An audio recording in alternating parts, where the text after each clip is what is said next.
আসসালামু আলাইকুম। আপনাদের এই জায়গাটা দেখা হয়েছি, কারণটা কি জানেন?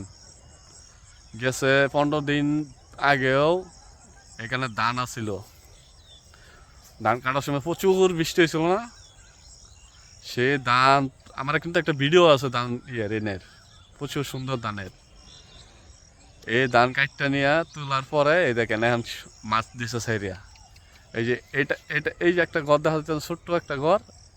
এই যে ছোট্ট একটা ঘর, এই যেটা এই ঘরটা হইতেছে মাছ পাহারা দেয় এখানে।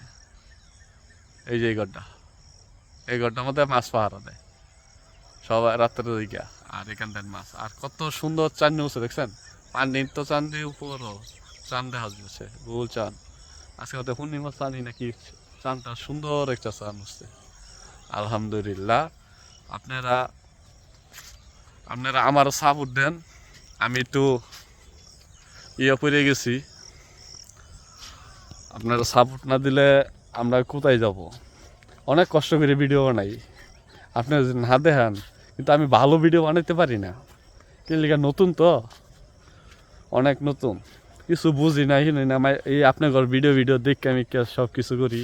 কিন্তু জানেন জায়গাটা আমার আসলে দিন শেষে জায়গাটা আমার অনেক ভালো লাগতেছে। আর তো আগে আসলে আর তো সুন্দর হইতো। আর সন্ধ্যার আজান দিয়ে আছে তো, মাগরিবের আজান দিয়ে লাইছে, এখন আর বেশি একটা সুন্দর লাগছে। তারপর আলহামদুলিল্লাহ অনেক সুন্দর ক্লিয়ার। এই যে এখানে খেলাধুলা করতে পারে এলাকার মানুষ। আমি কিন্তু ফুল একটা গ্রামে আছি, ফুল একটা গ্রামে। এখন কি সুন্দর মাছ চাষ করবে, সেই মাছ। Tata, bye bye. এখন আমি যাই, আল্লাহ হাফেজ। সবাই ভালো থাকেন, সুস্থ থাকেন। সবাই সবাইকে ভালোবাসা দেই, সাপোর্ট দেই। সবাই সবাইকে লেগে দোয়া করি। আল্লাহ হাফেজ।